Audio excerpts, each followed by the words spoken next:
Okay, એટલે સાયન્સનું આ પહેલા ચેપ્ટરનું 10મા ધોરણનું ત્રીજું સેક્શન આપણે ચાલુ કરીએ છીએ. એટલે એમ કે આ જે ત્રીજા સેક્શનમાં આમ તો ખાસ તો સરખામણી જ છે, બીજું કંઈ નવું નથી. કે નેનો એટલે શું એનું જરા આપણને ખ્યાલ એટલે સરખામણી બધાની સાથે કે આપણે માણસની હાઇટ હોય એના પ્રમાણમાં નેનો એટલે શું એના બધા થોડા દાખલા. એટલે પરીક્ષામાં આમ તો એને ખાસ તો બસ આ 2-4 આમાંથી પૂછશે કે ભાઈ મધમાખી કેટલા નેનોમીટર હોય, કે આપણો વાળ કેટલા નેનોમીટર હોય, કે એવું બધું. એટલે એટલા માટે આમાં ખાસ તો બીજા કોઈ પ્રશ્નો નહીં આવે, પણ આપણે છતાંય જોઈ જઈએ કે પેલું જે માણસ છે એ એમ કે 1.75 મીટરનું એની હાઇટ હોય. એટલે 10 માથે એ 0 થાય. એટલે આપણે થોડું આ મેટ્રિક સિસ્ટમનું ફરી રિવિઝન કરી જઈએ કે આ જે બધા માથે ડિગ્રી લાગે છે કે આપણે આ મીટર હોય કે જો આ 1 મીટર અને આપણે મોટી સંખ્યામાં લેવું હોય તો આ 1 કિલોમીટર મોટી સંખ્યામાં લઈ, એટલે આ 10 માથે 3 થાય. અને આ નાની વસ્તુ લેવી હોય, ધારો કે 1 સેન્ટીમીટર લેવું હોય તો 10 માથે -2 થાય. એટલે મિલીમીટર. એટલે આવી રીતે આ જે પાછળ જતું જાય છે એ નેનો તરફ થાય છે, નેગેટિવ તરફ. એટલે અને આ 10 માથે આ જો 1 મિલીમીટર હોય તો 10 માથે -3 થાય, આ -2 થાય. પછી આ જે એક વચ્ચે આવે છે માઇક્રોમીટર આવે છે. માઇક્રોમીટર એટલે એ 10 માથે 6 થાય છે. એટલે આ મ્યુ સાયન્સમાં વાપરે છે કે મ્યુ એમ. એટલે એનું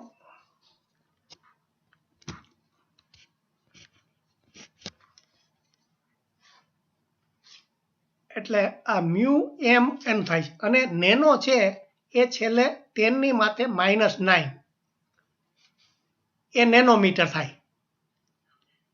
એટલે આ રીતે આપણા સ્કેલ ઉપર બધું, મીટરના સ્કેલ ઉપર બધું દર્શાવે છે. હવે આ મીટર અને નેનોમીટર વચ્ચે, એટલે કે આ માણસની હાઇટ 1.75 મીટર છે. એટલે આ 10 હોય તો 10 માથે 1 હોય તો એ 10 મીટર થાય. અને 10 માથે 0 હોય તો આ 1 થાય. એનું 1 મિનિટ એટલે 10 માથે 0 ની. આ 10 માથે -9 એટલે લગભગ અબજ કહેવાય ગુજરાતીમાં આપણે. એટલે 1 અબજમો ભાગ એ આપણે નેનો.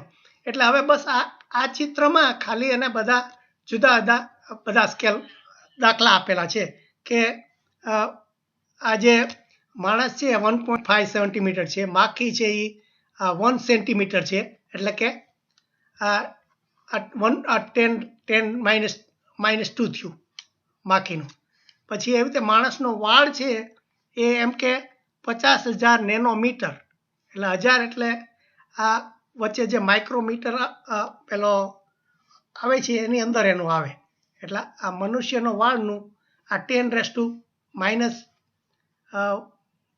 ની વચ્ચે આવે, -5 ની વચ્ચે આવે. પછી માણસની આંખ છે એ અહીંયા આવે છે. અને પછી નાનામાં નાના આ બેક્ટેરિયા. એટલે હવે આ પેલાની બધી આપણે જે ડિઝીઝની લગતી જે બધી વાત આવે છે એમાં આવે છે. અને આ રક્તકણ છે એ 5000 નેનોમીટર.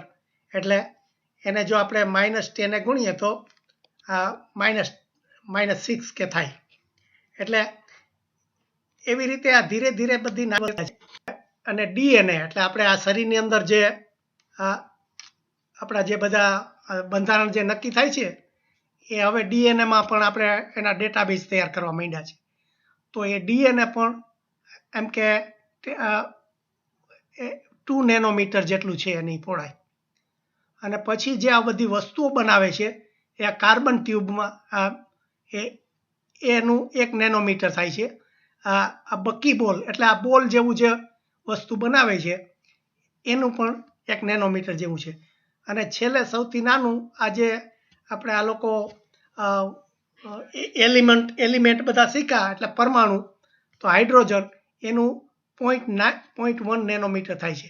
એટલે આ રીતે આખો એનો સ્કેલ આપ્યો છે કે આ બધા ઇકોલાઈ એટલે આ જે બધા રોગ થાય છે બેક્ટેરિયા એની કેટલી સ્પીડ છે. પછી ખાસ તો આનો ઉપયોગ ક્યાં થાય છે? આ ઇન્ટિગ્રેટેડ સર્કિટમાં.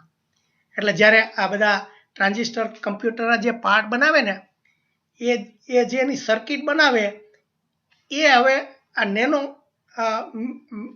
મીટરથી કરે છે. હવે નેનો ટેકનોલોજીથી, એટલે નેનો ટેકનોલોજી અને પહેલામાં આ ફેર શું આવ્યો કે આપણે રેગ્યુલર વસ્તુ બનાવી હોય તો એના 2 દાખલા આપે છે. એ લોકો ટોપ ડાઉન અને બોટમ અપની મેથડ કહે છે. તો આ બધી જે વસ્તુ બનાવે છે એ ટોપ ડાઉન એટલે મોટામાંથી. તો ધારો કે આપણે કોઈ મૂર્તિ ઘડતા હોય, ભગવાનની મૂર્તિ, તો મોટો પથ્થર લઈને મૂર્તિ કરે એ ટોપ ડાઉન કહેવાય. હવે નેનોમાં કેવી રીતે વસ્તુ બનાવે છે કે બોટમ અપ. હવે બોટમ અપ એટલે શું? નીચેથી ઉપર.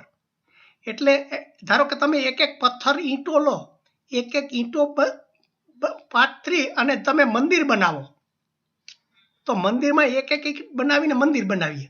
જ્યારે મૂર્તિ બનાવીએ ત્યારે શું કરીએ?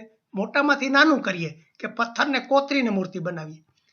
એટલે અત્યાર સુધી જે આ સર્કિટ બનાવતા હતા કમ્પ્યુટરની, એ એમ કે ધારો કે પેલું જે મટીરિયલ હોય એને એમ કે તમે આ બધું કોતરીને નાની વસ્તુ બનાવે, નાનો વાયર બનાવે. પણ હવે આ નેનો ટ્રાન્ઝિસ્ટર કરે એમાં શું કરે છે કે આ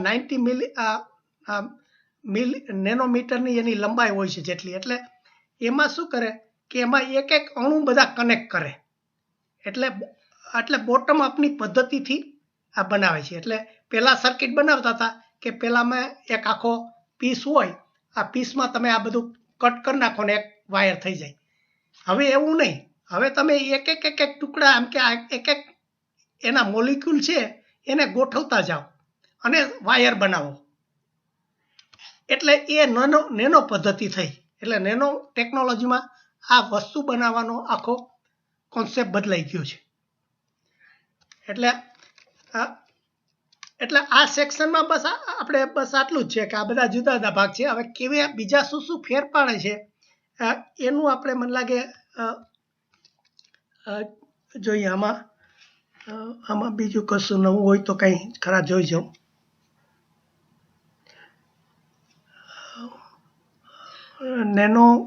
નેનો તંત્રનો કાર્બન નેનો ટ્યુબ છે અને બકી બોલ છે તેઓ લગભગ 1 નેનોમીટર. એટલે બસ આ જે ચિત્રમાં આપ્યું છે એનું ખાલી વર્ણન જ કરે છે.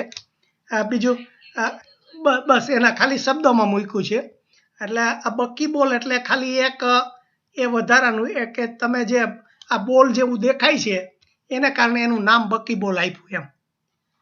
અને આ નેનો ટ્યુબ બીજા એના જે સાધનો બનાવે છે. એટલે બસ આ ચેપ્ટરમાં મને લાગે બીજું કશું નવું નથી. આના જુદા જુદા અને આ બનાવવા માટેની આ એક વસ્તુ નવી આપીએ છે કે હવે સ્કેનિંગ, ટનલિંગ માઇક્રોસ્કોપ અને ઓટોમેટિક ફોર્સ માઇક્રોસ્કોપની મદદથી અણુ કે પરમાણુની કાર્યક્ષમ રીતે ગોઠવણી નેનો બંધારણ રચી શકાય છે. એટલે આ વસ્તુ બનાવવામાં આ જે નવા જે માઇક્રોસ્કોપ વાપરા એ રેગ્યુલર માઇક્રોસ્કોપ એ ન ચાલે, કારણ કે એની કેપેસિટી ન હોય. એટલે આ સ્કેનિંગ ટનેલિંગ માઇક્રોસ્કોપ એવું નામ આપ્યું છે. અને ઓટોમેટિક ફોર્સ માઇક્રોસ્કોપ એ પ્રકારના એના હું ચિત્રો પછી એને બતાવીશ. આપણે ઓનલાઈન છે ને એ કેવા દેખાય માઇક્રોસ્કોપ એનું હું બતાવીશ. એટલે એનો ઉપયોગ થાય છે આ જે બધું જે બનાવવા માટે. એટલે અણુ અને પરમાણુ અને આવા બધાને એને એફિશિયન્ટલી કેવી રીતે ગોઠવવા એ આવા મીટરનો આવી રીતે ઉપયોગ થાય છે. એટલે બસ મને લાગે આમાં લગભગ એ સિવાય બીજું કશું નવું છે નહીં.